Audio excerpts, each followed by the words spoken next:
Добро вечер.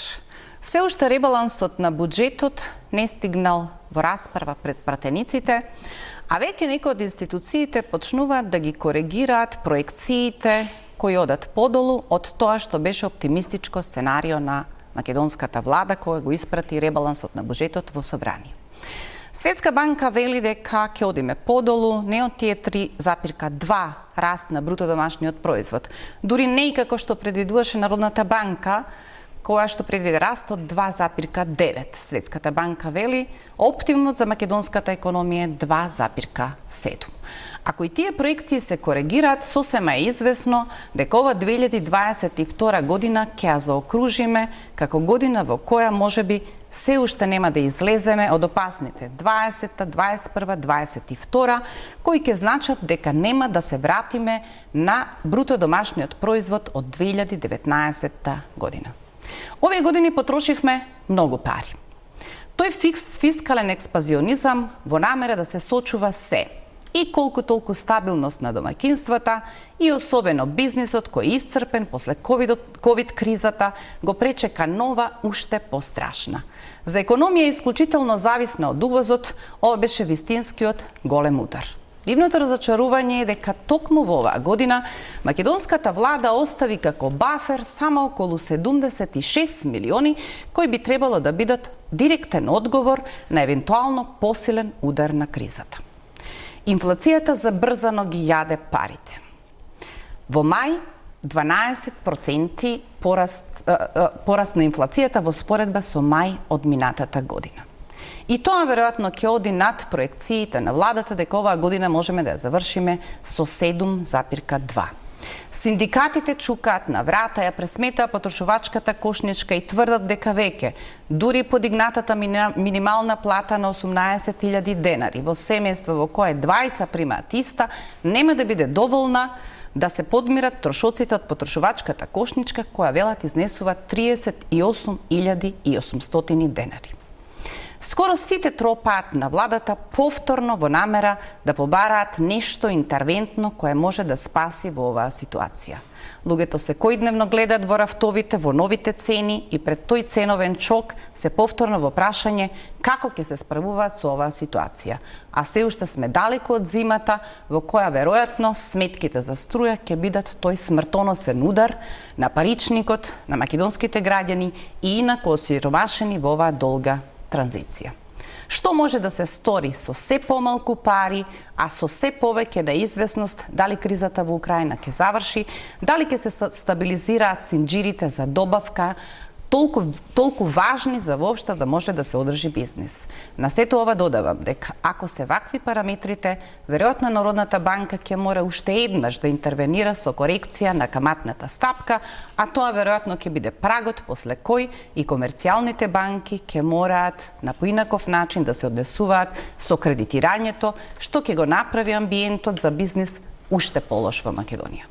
Што може да се стори во тој лавиринт на уште непоменат ребаланс на буџетот во парламентот и со нови податоци кои сигнализираат дека не сме тргнати кон излезната патека. Ова за најава за мојот вечерашен гостин, министерот за економија Крешник Бектеши. Добро вечер. Добро вечер и благодарам на поканата. Денеска ви имавте интензивен ден, па ќе сакам да отпочнам со тоа што е конкретно од очекувањата и на бизнисот, и на трговците, и на граѓаните, но прво да ги одгледаме рекламите, па тргнуваме со дебатата.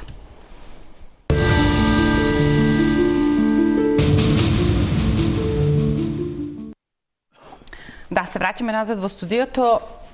Министре, заврши неделата на ваше седење на маса во која се разговара за иднина, важни прашања, стратешки диалог во Вашингтон, нова сесија Отворен Балкан во Охрид и од денеска оперативно всушност сте вратени во столчето или јас би рекла во реалноста. Ден потрошен на комуникации со најавите со представниците на стопанските комори, трговците и замислите, никој не сака да даде никаква изјава што разговарале. Нашиот заклучок е сигурно било жестоко, Крешник знае да биде понекогаш и дрзок, што не намалува дека инклузивно ги носите мерките, што се добрите вести.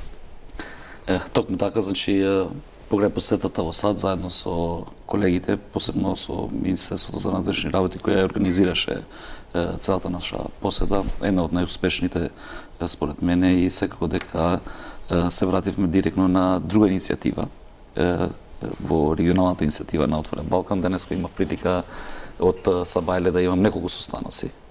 Над 10 состаноци сум одржал со трговците на големо, трговците на мало, производителите на основните прехранбени производи, но дополнително на тоа завршивме со консултациите внатре во владата со другите институции како што е Пазарен инспекторат, Управа за јавни приходи и Царинската управа, каде што согласно сите анализи и споредби кои се направени од тоа како било до 31 мај, до денешниот ден, слободно може да кажеме дека одредени производи се зголемени заради враќање на ДДВ-то, и таму треба да бидеме искрени, но ДДВ-то за основните прехранбени производи е само 5%, не имаме голема разлика во одредени производи и што е приметено е дека во различни градови, во различни трговци, значи има различни маржи. Кога зборувам за различни маржи, зборувам само во делот на профитната маржа која ја утврдуваат значи сами трговците, имајќи во предвид дека кај нас е пазарна економија и согласно нивната конкурентност тие значи ги одредуваат маржите, а сега согласно и оперативните трошоци кои би можеле да ги имат. Многу е важно да се наведе дека Северна Македонија, владата може да е единствената во регионот која од ноември носи мерки, се со цел да го ублажи ударот посебно врз граѓаните во делот на трговијата. Првично почнавме со замрзнување на цените, која може да настане како проблем во делот на немање производи заради тоа што инпутите се зголемуваат, нема исплатливост од трговците и на таков начин можевме да го одржиме до некаде март, за да одиме со друга мерка или пак редизајнирана мерка во делот на посебни услови на вршење на трговија, во делот првично донесовме одлука во делот на утврдување на маржите, каде што ги наведевме основните прехранбени производи и утврдивме профитни маржи и во трговија на големо и во трговија на мало. Едната беше 3%, другата беше 4%, за да може ДДВ-то кој ќе се донесе и што се случи да држи цени, иако инпутите може да се зголемуваат до 5% и на таков начин да продолжиме до 31 мај. Шокот за многумина беше зошто така лесно на 31 мај одлучивте без никаков потек тоа да го оставите да се врати во претходната состојба. Скоро ништо во параметрите ветувачки не велеше дека ние напуштаме опасната зона и владата може да се врати на претходните позиции. Значи, ние сме најавиле од почеток кога сме почнале да ги донесеме ваквите мерки, дека вакви мерки може да се донесат од страна на владата само времено. Заради што зборуваме за пазарна економија, нашата економија е отворена и секако дека влијаат значи и другите економии, посебно економијата на Европската унија, каде што поголемата размена ние со тој пазар. Добро, ама времено е термин кој што можеме секако дека за производите за кои се зборува повеќе, значи влијае и војната во Украина и поточно да биде инвазијата на Русија во Украина заради неослободување на коридорите за снабдување со пченица, со пченка, со сончоклет и слично. Еве, например, само вчерашните податоци, некаде над 20 милиони тони се во силосите во Украина кои чекаат да бидат извезени надвор. Што значи тоа? Тоа значи дека ќе има поголема понуда ако се ослободат тие коридори, а ако има поголема понуда, секогаш цените паѓат. Во делот на денешните состаноци јасно сме и многу отворено сме кажале дека не е дозволиво да имат големи маржи како пред кризата. И мислам дека сме имале многу конструктивни состаноци. Дали сега правејќи ми паралела дека се гледате и со институциите и со овие, всушност вие ги ставате во позиција. Прво им спративте порака, ако сами не се коригирате, Тоа ќе го направат институциите кои сериозно ќе ги проверат состојбите, тоа се инспекторатите кои што ги имате и предпоставам дека на тој начин ги донесевте на маса во малку полесна позиција за дискусија. Не, тоа не е стратегија. Јас редовно комуницирам со стопанските комори и со трговците и со производителите, но тоа е задолжение уврска на сите институции тоа да го направат, да ги почитуваат законите. Затоа и се донесени законите во нашата држава и одлуките на владата се донесени за да се почитуваат и сите одлуки кои ги носиме првично одат преку консултации со стопанските комори. Ние и маржите кога ги донесевме, значи ги повикавме сите трговци се со цел да ги сослушаме нив, кои се нивните видувања, кои се нивните очекувања во делот на профитот што го прават. Не може во време на војна да се направат истите профити кои биле направени претhodно. Ако се зголемат приходите во компаниите, ако компаниите значи инвестираат во дополнителни капацитети и слично, тоа е друга работа. Но ако имаме иста ситуација претходната година и ова година, и претходната година сме зацртале во нашите бизнис планови одредена сума на профит, значи, како што ние ги ревидираме нашите проекции, како влада, граѓаните ги ревидираат нивните буџети во домаќинствата заради ситуацијата, секако тоа би требало да го направат и трговци. Ова додавка е важна, секако тоа би требало да го направат, но тие не ги пенализира никаква законска одредба и може да се обидат да пробаат да одат до таму до каде што... До 31 мај ги пенализирало. Јас со мене ги носам сите извештаи од први до денешниот ден. Добро. Со разлика на цените, како било на 31 мај, на први, на втори, на трети, на четврти и слично. Што ви велат? Кој ќе се коригира? Значи вака, сите тие производи, или 80% од тие производи, кои беа во првичната одлука, значи и за нив ќе донесеме дополнителна одлука во делот на трговијата и начинот на вршење трговија со тие производи. Почнувајќи од увозот, ако одреден производ не се произведува во Северна Македонија, од влезните фактури, од трошоците што ги имаат, ако одредена компанија работи само еден производ, секако дека за тој производ ќе има поголеми оперативни трошоци. Ако има гама на производи, треба да ги распредели трошоците во сите производи кои ги има оперативни и за кои врши дистрибуција или пак има други трошоци. И за тие производители во нашата држава кои ги произведуваат овие производи, значи за нив ќе има различна мерка, каде што главном ќе се зема во предвид импутот што го имат. Кога викам импутот, во зависност од берзанските цени, кои се на сончоклет, на пченица или пак на други суровини или пак импути, секако дека согласно тие анализи, тие треба да ја утврдат цената, а ние имаме можност, како Министерство за економија и како влада, значи да ги укинеме некои трошоци кои моментално се во функција. Која мерка вие ќе ја искористите? Кога викам да ги укинеме, значи имаме искуства и од членки на Европската Унија кои исто тоа го направиле. Не еднаш го направивме тоа. Сега најверојатно би го направиле пак и тоа почнувајќи од наредната недела, заради тоа што мислиме дека одредени мерки кои се превземат од страна на одредени трговци се нечесни да бидат користени, иако зборуваме за пазарна економија, во време каде што има големо зголемување на цените на основните преамбени производи. Кога тоа се става меинстрем на хартија, јас сум убеден дека тоа треба да изгледа како формула. Повторете ми уште еднаш, што значи формулата и на крајот ние што треба да разбереме. Некои од производите кои сега не вџашуваат со својата цена, природно со одлуките кои што ќе ги донесете, пак ќе бидат вратени на некакви пониски цени затоа што ќе исчезна ова, како што ја велите, профитерска маржа. Сега не би кажал профитерска маржа, тие меканизми, таа формула била користена претhodно. Лагодна профитна маржа, да останат во бизнис планови. За да биде појасно и за граѓаните.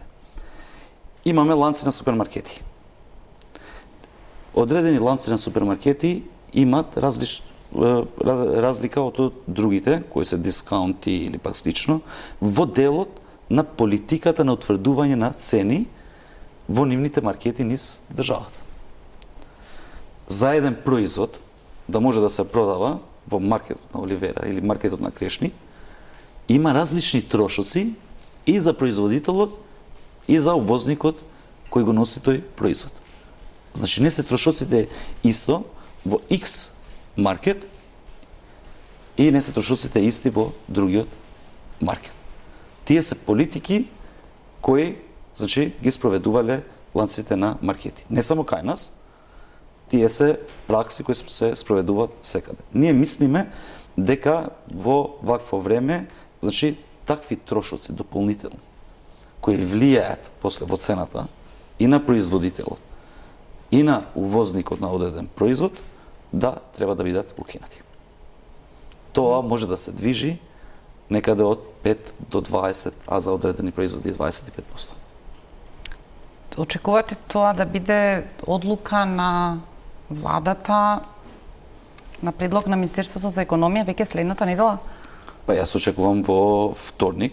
Имате во предвиде каде денеска имаме и директен предлог од Стопанската комора, каде што откако завршија консултациите со Министерството за економија, значи сите трговци има посебен состанок и веќе е испратен предлогот во Министерството за економија. Сега нема да ни замерат, но би го кажал предлогот нивен.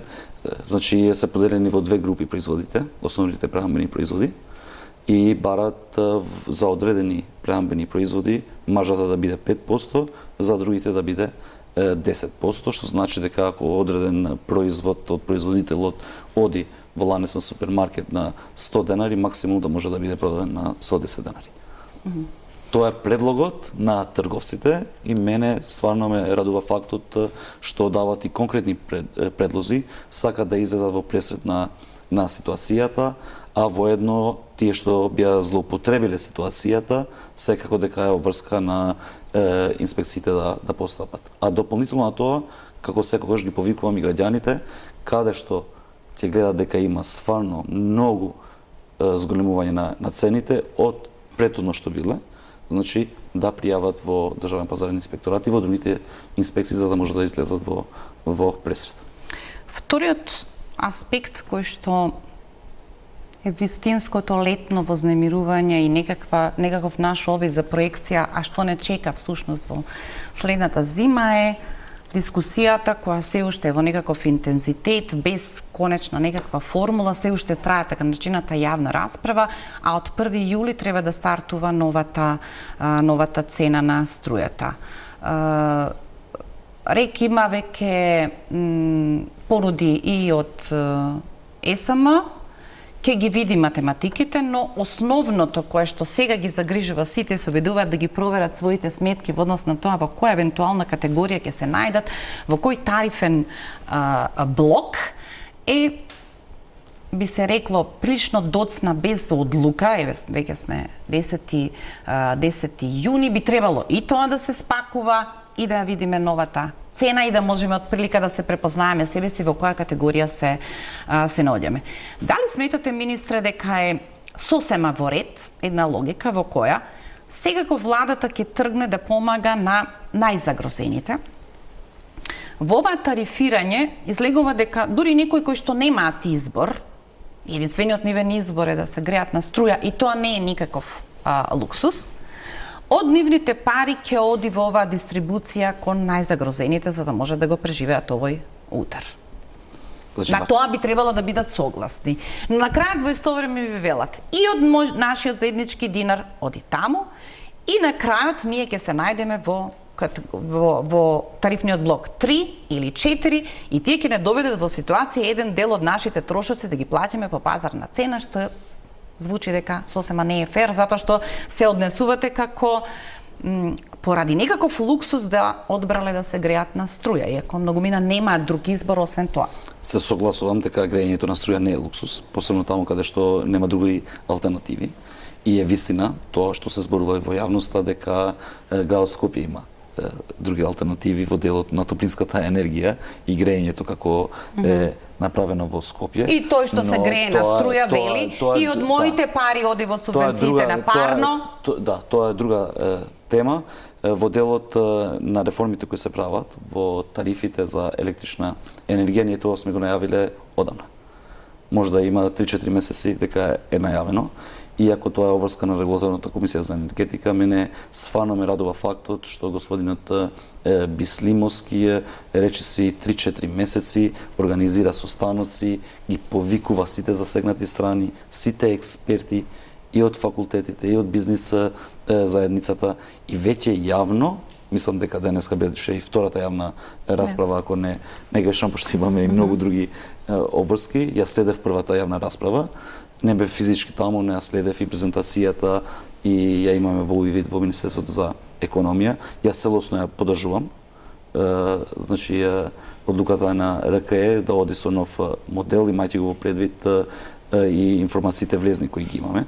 Ние во неколку наврати сме кажале. Денеска има и нови предлози да одат 5 тарифни блока наместо претходната иницијатива која се комуницираше со 3. Јас можам да ви гарантирам, знаејќи како работи РКЕ, дека на крај сите членови на РКЕ ќе се одлучат да се оди за најдобрата, значи најдобриот модел кој ќе биде предложен, кој нема да биде во товар посебно на ненајдливите граѓани или пак потрошувачи на електрична енергија во нашата држава. Зошто го викаме тоа? Заради тоа што имајќи ги во предвид цените берзански, а наша заложба е да креираме берза во нашата држава, тоа што го направи пример со Република Бугарија, утре со Република Грција, зошто не и како регион, каде што целосно ќе биде либерализиран пазарот со електрична енергија, значи ако ги споредуваме цените на берзата и тоа колку добива домаќинствата и малите потрошувачи, лесно може да утврдиме дека 80% од електричната енергија значи се субвенционира од страна на државата преку ЕСМ. Зошто викаме 80%? Два пати годишно, согласно постоечката методологија, владата носи одлука за цената на ЕСМ која ќе биде понудена на универзалниот снабдувач, во нашиот случај Евана. Ако просечната цена во првите 6 месеци било некаде 200 евра, иако е поголема, само да го земем пример, нашата одлука претходната година за првите 6 месеци од 2022 беше 41 евро. Што е само 20% од вкупната цена која е на пазарот. Плюс ја додаваме амбицијата што значи дека 80% вие побаравте 100% тие да ги задоволат дополнително на тоа и тоа не чини. Зошто не чини? Во овој буџет 86 милиони зошто не чини? Токму така, заради тоа што согласно законот за енергетика ние сме одлучиле постепено да одиме кон либерализација на делот на пазарот на електрична енергија во утврдување на цените. И тоа почна некаде 2019 година. Ова година обврска на ЕСМ не беше 100% да покрива потребите на универзалниот снабдувач. Беше 65%. Но со одлука на владата за да нема зголемување на цената на електрична енергија на 40, на 50 и слично, ние одлучивме ЕСМ да превземе обврска целосните потреби на домаќинствата да ги покрива ЕСМ со цена која е 41 евро.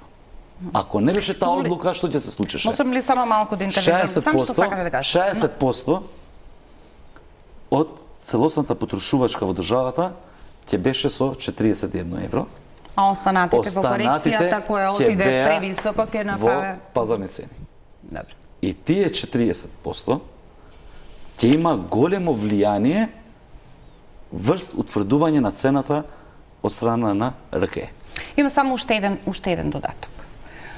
Минатата година беше таква гужва, таква брканица, не се прашувавме за милионите, само да успееме да се снајдеме, да затвориме ваква конструкција и како да не беше време да се потпрашаме добро, конечно, можеме ли да стигнеме до ситуација кога е најлегитимно да ги прашаме што правите со ископот на јаглен. Дома оти е едноставно да речете на владата ќе увеземе, ќе направиме, ќе го покриеме ова за оваа година. Кога ги гледате математиките, дали воопшто тоа предпријатие се поправи во основната собствена должност дека мора да го зголеми ископот, со што битно ќе намали зависноста и цената на увозот од јаглен. Таа после тема за декарбонизација веројатно ќе ја потргнеме кога ќе заврши кризата. Значи дававме милиони за увоз и на мазут и на јаглен, а при тоа како да немаме право да се прашаме, а добро, што е домакинското работење внатре во компанијата која има една основна должност да ги обезбедува суровините во некаков сериозен процент кој што ќе ги задоволи потребите по вакви цени. Значи, ја целосно сум вклучен во работната група и раководам со работната група на енергетика во скоп на владата, каде што реферира и ЕСМ и другите енергетски компании, и со господинот Ковачевски, премиерот Ковачевски, значи рече секојдневно сме во комуникација, се со цел да ги зголемиме домашните капацитети, заради само на таков начин можеме да имаме оддржливо производство на електрична енергија и можеме на некаков си начин да држиме цена која нема да биде шок за сите граѓани. Претhodно го дадов примерот и што би се случило ако ние не ги донесевме овие одлуки за да покриваме 80% Добро, еве средина на јуни сме. Во однос на планот за производство на ЕСМ, претhodната година ЕСМ, значи планот го направи на таков си начин, пошто никој не знаеше на крајот на годината дека ќе имаме војна во Украина. Значи сите најавувања, ако се вратиме малце поназад, беа дека негде на кај март, почеток на април ќе заврши енергетската криза и се случи на 24 февруари да имаме инвазија од страна на Русија во Украина, што ја предлабочи енергетската криза не само во Северна Македонија, но во глобални рамки. Добро, во динамика за оваа година, како се однесува? Во делот на динамиката, јас мислам дека до овој момент се исполнува целосно планот на производство на ЕСМ. Од октомври, кога и се зголемува побарувачката на универзалниот снабдувач за ЕСМ, тие веќе прават одредени ремонти, одредени инвестиции, кои зголемуваат капацитетот на ископ на собствен јаглен, кој секогаш е поевтин од увезениот јаглен, заради тоа што и цената на јаглен се утврдува во берза, а секако дека и цената на мазут.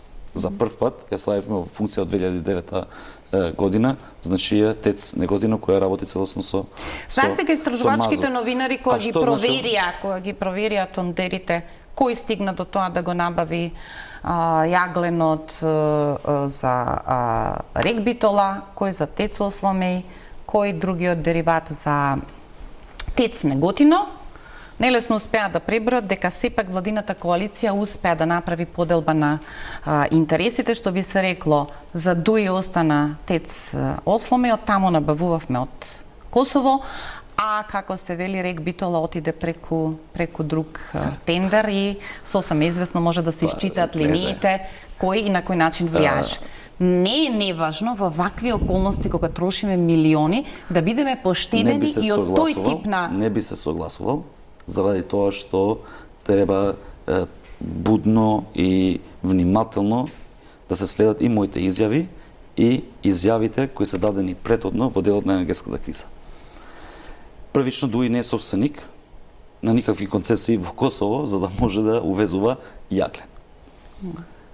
Целата собственост на јагленот во Косово е на КЕК, која е државна компанија, како што е ЕСМ во нашата држава. Ние сме побарале одредени количини од Косово во тоа време, за да можеме да покриваме и Осломеј и Битола. Не сме побарале од приватни компании. Сме побарале да имаме меѓудржавен договор преку ЕСМ и преку нивното КЕК, за тие да не снабдуваат нас со јаглен, имајќи го предвид дека и немаме доволни количини во нашите наоѓалишта, а ние во време на вишоци на производство на електрична енергија, да им вратиме со електрична енергија и на таков начин, значи, да го направиме договорот.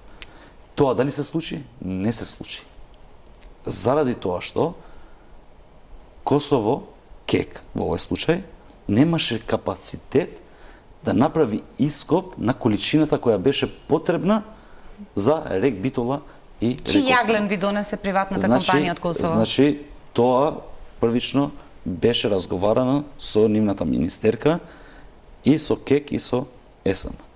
Во делот на процедурите кои ги води ЕСМ, значи, ние не увезуваме јагне само од Косово.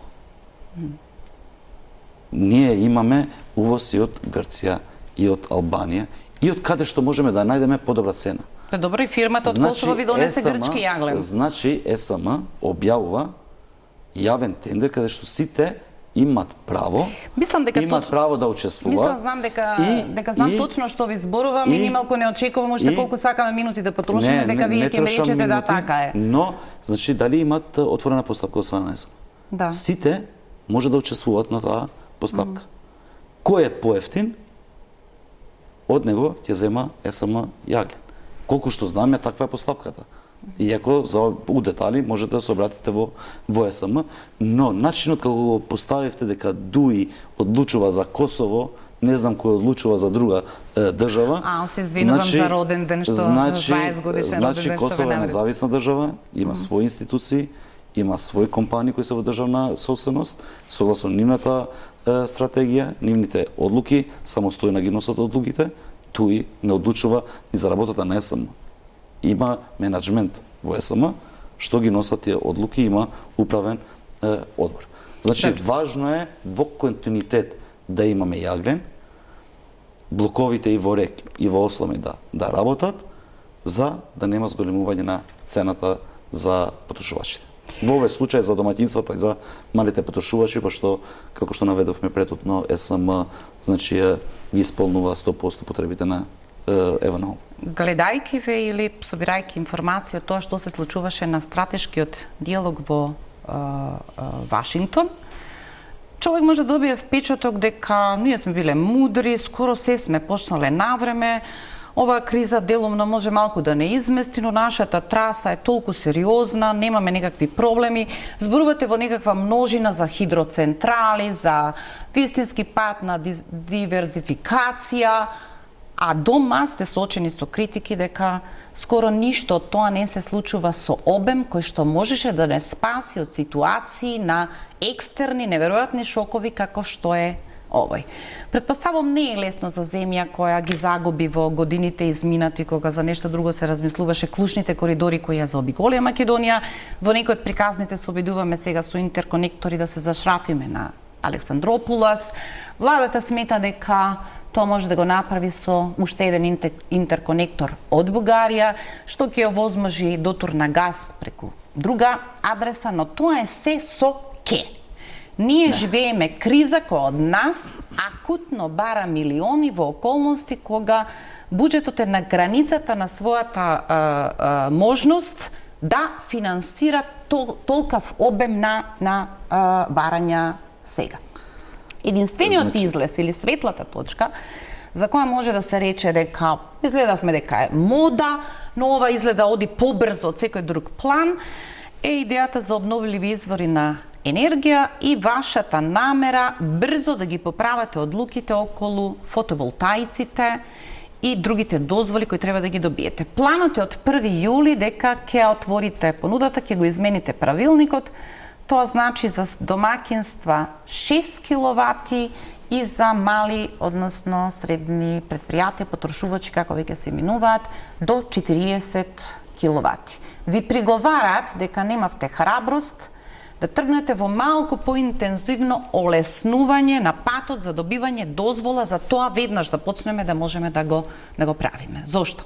Ти почнам од крај, во делот на дозволите и процедурата, тоа не е во склоп на Министерство за економија, тоа е во законот за градба, каде за одредени значи инвестиции во фотонапонски од страна на домаќинства или пак на микрокомпании, значи решение носи општината, а над 1 мегават носи Министерството за транспорт и врски, и тоа нема ништо да направи со политичките одлуки кои се носат, или пак да бидам поточен, со политиката во делот на енергетиката за поттикнување на производство и улеснување на страна на домаќинствата да можат сами да произведуваат струја од страна на Министерството за економија. Токму така како што најавивте и вие, најверојатно во среда ќе биде објавен новиот правилник, каде што сите домаќинства ќе можат да инсталираат соларни панели во нивните крови со капацитет до 6 киловати, иако претhodно беше 4, и секако дека сите микрокомпании и колективни згради можат до 40 киловати, како што беше претhodно 20 киловати. Но освен тоа, иако беше дозволено претhodно 4 и 20, тие што беа на регулиран пазар или кои беа снабдувани од страна на универзалниот снабдувач, нема право вишоците да ги продават. Сега, со цената со која ќе му плаќаат на универзалниот снабдувач за електричната енергија, вишоците со истата цена ќе ги враќаат назад, што ќе биде одлична можност за тие да ги намалат сметките, а ако произведуваат повеќе од тоа што трошат, секој дека да направат. Значи вие возможувате директната врска потрошувач-производител? Да, потрошувач-производител или пак познат во европски рамки или во светски рамки како просюмер. Значи во нашата држава веќе од 1 јули тоа ќе биде како регулатива и дополнителен можност за инвестирање. Министре, ги проверував очекувањата, проекциите.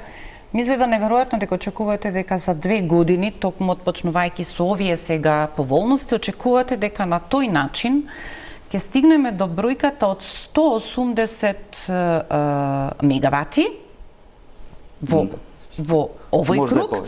И не ги сметаме овие кои што се приватни инвеститори, кои на малку поголемо подрачје тргнуваат со овие операции, некои се веќе околу 140 мегавати, се навуваат нови и веројатно тоа ќе биде додека ние чекаме Чеврен галиште, како се вели, хидро централа. Во делот на прозумерси, побрзо тргнувате кон ова. Многу е важно да се наведе фактот дека освен регулативата, ние паралелно ќе создаваме механизми за поддршка, посебно до граѓаните кои имат потреба. Домаќинства со ниски приходи, други категории на домаќинства кои добиваат гарантирана минимална помош од страна на труд и социјална политика и слично. А дополнително гледаме дека има голем интерес за да се дават кредити со многу поволни каматни стапки заради тоа што се многу исплатливи како инвестиции и сите знаат дека многу лесно може да се враќат, посебно со постоечките цени на електричната енергија. И јас мислам дека со ваков модел на стимулирање и од страна на државата, но и од банкарскиот сектор, на вакви инвестиции, ние ќе ги надминеме и очекувањата кои се предвидени и со стратегијата и со последниот план. И во рок од 2 години, само од страна на домаќинствата ќе има над 150 мегавати. Јас сум уведен. Да, ги видов проекциите, помеѓу 150 и 180 мегавати, што не е... И дополнително од колективните згради, од страна на микрокомпаниите. Само кратко да го завршиме овој блок пред да одиме на следниот блок реклами. Само уште една работа во делот на обновливите извори и поттикнувањето на инвестициите. До 2018 во нашата држава, која се познава како земја на сонцето, имало инсталирано не повеќе од 19 мегавати на фотонапонски централи. И тоа регулирано со фидинг тарифи. Премиум. Не со фидинг тарифи претhodно, не со премиум, за кои денеска плаќаме по 120, 140, 180 евра за одредени лиценци кои биле издадени во минатото, каде што утврдиле квоти и квотите ги исполнил Оливера, Крешник, Бранко, Станко, Исе, не знам кој. И, значи, само 19 мегавати. Со измена на регулативата, само преку постапките на Министерството за економија, кои беа изработени со поддршка на ЕБРД и УСАИД, за да се воспостави ред и конкурентност и транспарентност во издавање на вакви можности, ние денеска, значи, не плаќаме фидинг тарифи. Ние во првиот повик добивме повеќе средства во буџетот од кои што треба да даваме. И сите се на слободен пазар. Никаква обврска не превзела државата. И сме подпишале договори кои веќе се градат и до средина на наредната година ќе надмине 100 мегавати, само во рок од 3 години, што не е направено последните не знам колку години, и тоа без никакво влијание во сметките на граѓаните. Граѓаните многу добро знаат. Претhodно во сметките добиле 7,4 или 7,3% од целосната фактура што се плаќа заради фидинг тарифите кои ги плаќаме ние како држава што сме ги дале како лиценци. Било тоа соларни, било тоа хидро, било тоа друг вид на технологија за производство на електрична енергија. Од сега натаму, тоа 7,3% нема да оди ни 0,01% заради тоа што тоа нема да влијае во спротивно, ќе зголеми конкурентноста и ќе влијае во намалување на цените на електрична енергија. Само кратко, кажете ми.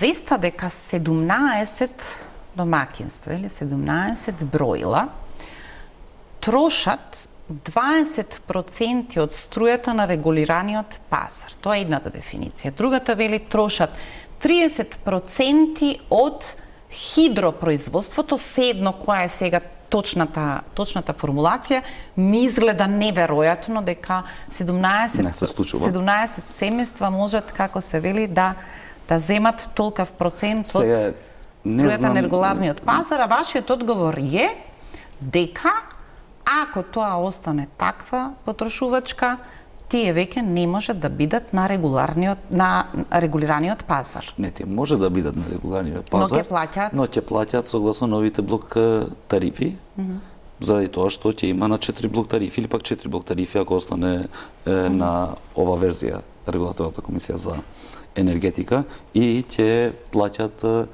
со истата цена со која се произведува електричната енергија и која на пазар. Нема да добијат субвенција од страна на државата или со вбрзгување на средства директно од буџетот или пак преку ЕСМ, каде што државата е 100% собственик. Значи тие што трошат толку количини на електрична енергија ќе добијат 0% поддршка од страна на државата, што беше спротивно сега. Сега сите домаќинства добива иста цена. Значи ова е на некој си начин воведување на некој си прогресивно оденачување во утврдување на цените. Слободно можеме да кажеме. Значи тие што трошат помалце ќе плаќаат помалце. Тие што трошат повеќе, што имаат можност да трошат такви количини електрична енергија, ќе плаќаат согласно цените кои ги имаме во пазар. И тоа минимум, иако јас сум и дополнително да плаќат, пошто имаат и дополнителни трошоци во делот на мрежа линии и во делот на другите трошоци, како се утврдува цената на електрична енергија, освен цената на берзата која, заради тоа што нелогично е едно домаќинство да троши такви количини. Или пак имаат базени надворешни, каде што во јануари, во февруари ги користиле 24 часа, или пак не се грижат никако колку трошат електрична енергија, што значи дека за нив не е проблем колку трошат електрична енергија.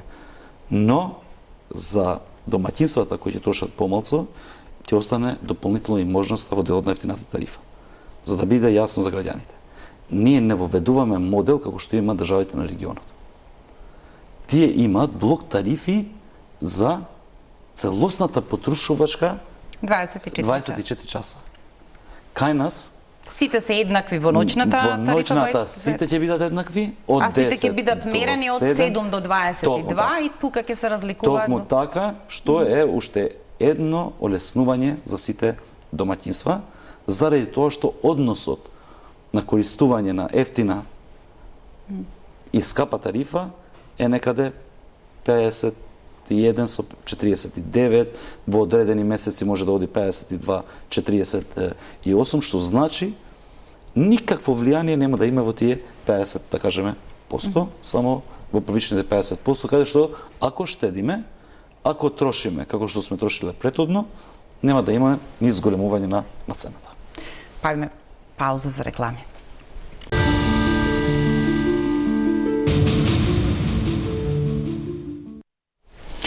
Министре, неколку иницијативи ја споменавте, бугарската за заедничкиот регионалниот пазар, платформата за регионален пазар, која би требала да биде дел од европската стратешка платформа. Се е тоа во ред. Можете да разменувате информации, можете заедно да ги поставувате барањата. Македонскиот проблем во првата алтернатива, која сега се представува за нужна, гасот, има сега во овој момент само една цевка, и таа е за жал поврзана само со Газпром.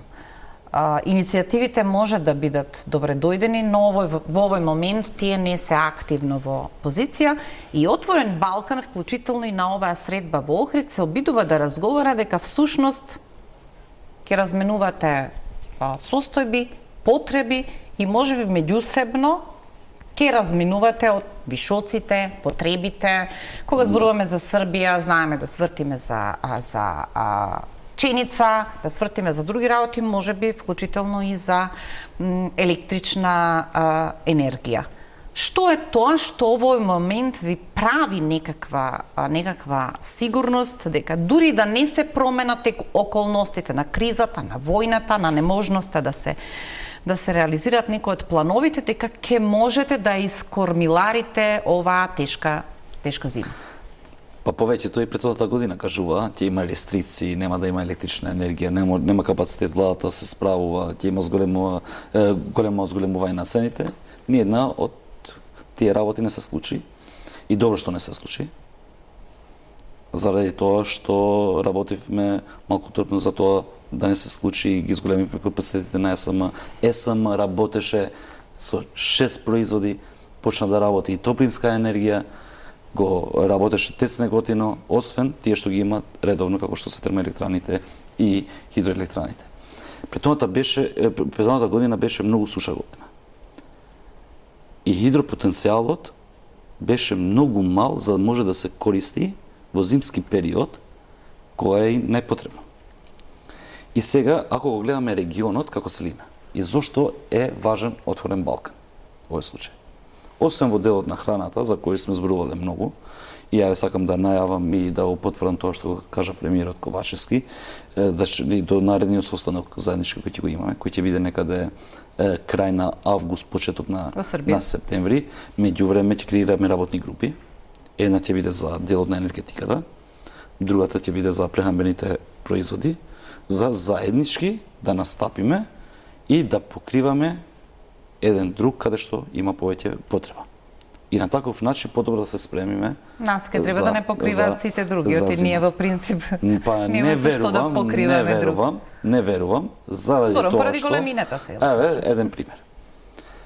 Енергетскиот систем, поточно производството на електрична енергија во Албанија е заснована на хидро, над 95%.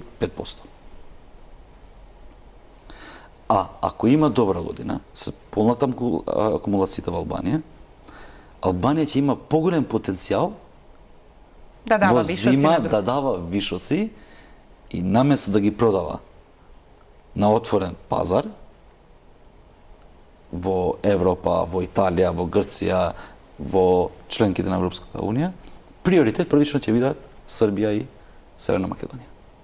Ние имаме поголем потенцијал од нив во делот на производство со термоелектраните, истото го има и Србија, и каде што тие имат потреба за да ги полнат акумулациите, да не ја користат водата, за да го зачуват кога ќе биде потребно, тогаш ние ќе можеме да ја покриеме Да си дадат време да ја поправат состојбата, ќе влегуваат другите. Значи, што значи ова? Ја разбирам прагматичноста на ова идеја, Што но значи ова? Ова значи дека заеднички ќе се справуваме како три држави кои се дел на отворен Балкан и нема да ги гледаме само нашите внатрешни интереси, пошто пазарите и со електрична енергија и со храна толку се поврзани една со друга.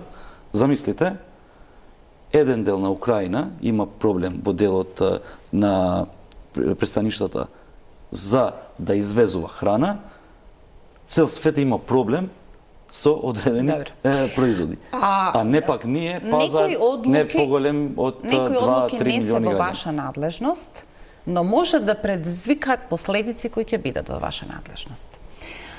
Не можеме да ја процениме лутината на Русија, вклучително и последната одлука да го затвориме небото дури за прелет на авионот на Сергеј Лавров. И сега сосема известно дека во посебна нервоза, прашање можеби на време кога ќе одлучат на листата посериозно да бидеме казнети, а тоа да значи дека газ нема и за Македонија. Што во такви околности? Не верувам дека таква одлука ќе носи Русија. Сите знаат дека ние сме членка полуправна на НАТО и ние ги следиме сите одлуки кои ги носи НАТО, а посебно и Европската Унија. Добро, но тоа ќе значи дека некогаш ќе мора да ги трпиме последиците на одлуките што ги носи Русија, токму поради тоа. Северна Македонија е сериозен партнер во НАТО. Ние не седиме на две столчиња. Ние знаеме дека 100% од делот на природниот газ сме зависни од Газпром. И не заради наша вина. Заради политиките во Бугарија. А зошто викам политиките во Бугарија? Заради тоа што до 2030 година цевката која доаѓа за Северна Македонија е целосно закупена количински од страна на Газпром. Тоа го направила Бугарија во договор со Газпром. Добро, и сега се наоѓа во најступидната ситуација, за себе нема, но за нас треба да ги обезбеди дотокот. Се додека евентуално Москва не одлучи дека таа линија ќе ја прошири. Дали сте подготвени за ситуација во која е можно некој момент на нервоза да ја доведе Москва во ситуација која ќе вели? Одлуки не се носат емоционално, со нервози. За кого зборувате вие? Па, рековте нервоза на страна на Русија. Мислите дека овие московските се рационални сите? Не викам дека се рационални, но ја мислам дека и бугарската страна е порационална. А што може да направи бугарската? Ако можеше да ги ослободи количините во делот на цевковото и пак интерконекторот што го има со Грција, може да го прави тоа и за Северна Македонија. Зошто да не? Ние и постоечките капацитети не ги користиме 100%. Користиме околу 52-53%. Значи капацитетот на интерконекторот е 800 милиони. Претходната година беше рекордна година, каде што имавме негде 430 милиони.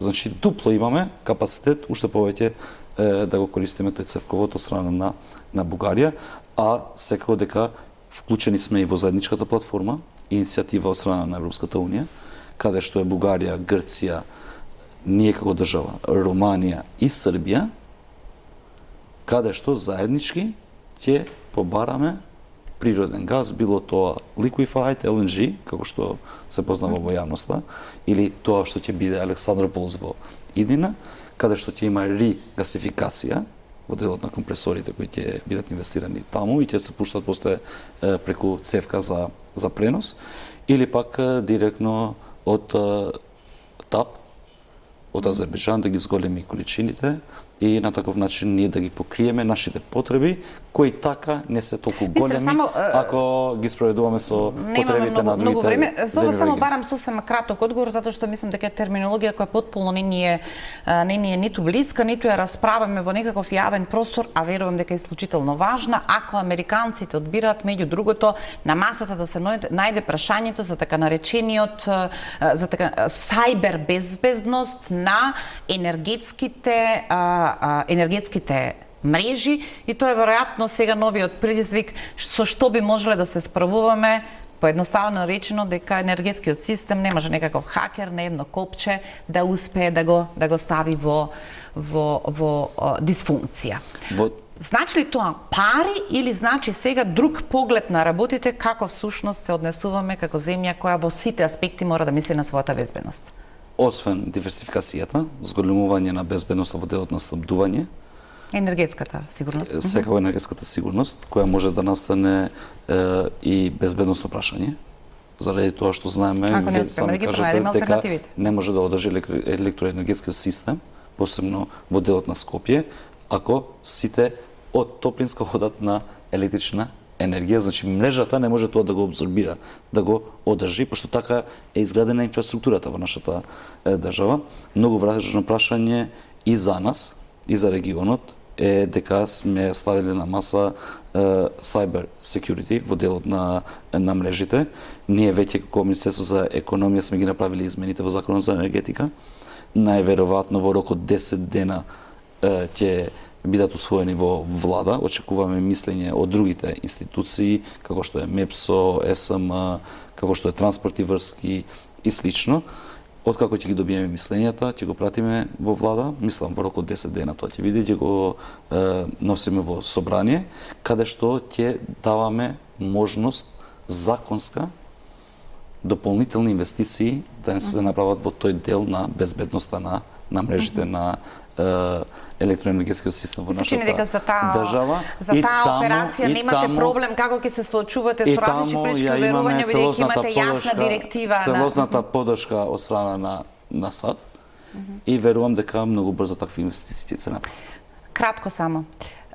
Синдикатите не отстапуваат, тврдејќи дека јасно знаат за што сте се договориле, што сте им климнале глава кога излегоа од првите разговори после минималната плата и сметат дека сте должни да се довршите задачата или неарно да ги зголемите платите за уште 2800 денари, а ако не го сторите тоа, по методологијата која чека своји 6 месеци после минималната плата, велат ќе ви тропаат на врата за тие 18,4, што веројатно би биле смртоносен удар на сите проекции што ги направи владата до сега за тоа колку им недостасува и пријави рекорден буџетски дефицит.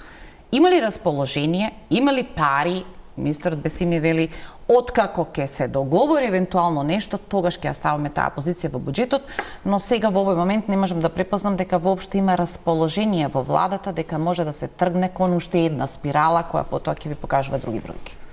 Значи вака, иако не учествувам директно во преговорите со синдикатите, мислам во овој дел во зголемување на платите во јавна администрација и во други области, јас мислам дека треба да донесеме и да се договориме за одржливи модели како ќе функционира како што направивме со зголемувањето на минималната плата. За да се направи тоа, треба да се отвори јавна дебата. Треба да бидат вклучени сите синдикати, и репрезентативни, и не репрезентативни, а посебно да го имаме во предвид ситуацијата со која се соочуваме не само ние, но цел свет. Зошто ова го кажувам? Кога зборувавме за паничното пазарување, мене лично ме обвинуваа, на министерот виновни му се граѓаните зошто одат да купат количини кои не му се потребни за да направат залихи. Мене не ми се виновни граѓаните, воспротивно. Јас сум за зголемување на плати, да купуват што поевтино и слично. Но, моја обврска е да кажам дека тоа влијае во инфлацијата. Влијае во зголемување на цените. Зошто влијае? Заради тоа што имаме одредена залиха. Дисбаланс помеѓу. Имаме одредена залиха, која е набавена со 100 денари. За ова залиха, значи, да се потроши за еден месец, по ова цена, предвидела одредена компанија. Ако ова се потроши за една недела, истата залиха, количински, која ќе ја набави компанијата за одреден производ, не е веќе 100 денари. Сега е 200 денари, што значи дека и цената дупло ќе се зголеми. Ако пуштиме повеќе пари во стопанството, нели се зголемува потрошувачката? Кога се зголемува потрошувачката, а имаме проблем со понудата, што се случува, се зголемуваат цените. И не обвинува дека владата вика, ако се зголемуваат платите, ќе се зголемат цените. Не вика владата. Економијата вика така. Која држава во регионот, таа маса пари никаде Народната банка треба да пресмета и да ги коригира, која држава каматните ставки. Донесел такви одлуки во ваква голема криза да направи такви зголемувања. Да направиме споредба со регионот. Немаме време, готово е. Само Северна Македонија. И ние секогаш ќе се бориме за да ги зголемиме платите било во приватниот сектор, било во јавниот сектор. Министре, ви благодарам што вечерва бевте мој гостин. Заклучив дека следната недела, барем по некакви основи важни за справување со математиките и личниот буџет, ќе бидат донесени на седницата во вторник во врска со маржите и владата ќе објави одлуката веќе во среда во врска со фотоволтаиците, што правилникот што ќе отвори врата да си направиме математика, да видиме што можеме од субвенциите да користиме и да тргнеме во воредни околности, посебен правец кој што можеби после известно време ќе не биде задоволство кога ќе ги видиме сметките дека релативно брзо сме стигнале во таа врска потрошувач производител. Ви благодарам што бевте мој гост. Криза, значи сите да принесеме во делот на зелената агенда, пошто така ќе биде донесеме и во заштита на животната средина, нема да се произведува електрична енергија толку колку што се произведува сега од јаглен. Вечерва немавме време, но предпоставам дека добар дел од оваа криза ќе го успори тоа темпо за кое пред една година се смеев кога Зоран Заев објави дека можеби ќе бидеме зелени дури и пред Европска унија. Се реков, овие сосема го изгубија компасот, но не вратија во реалноста оваа криза, потребата за јаглен, да задоволиме и да се спасиме во смисла на сметките, па ќе видиме понатаму како во националниот план за енергија и клима, кој е до 2030 година, ќе успеете да поправите некој од сидрата. Благодарам што бевте мој гостин. Почитувани, останете на Телма, тоа е Селвин Бин вечерва. Пријатно.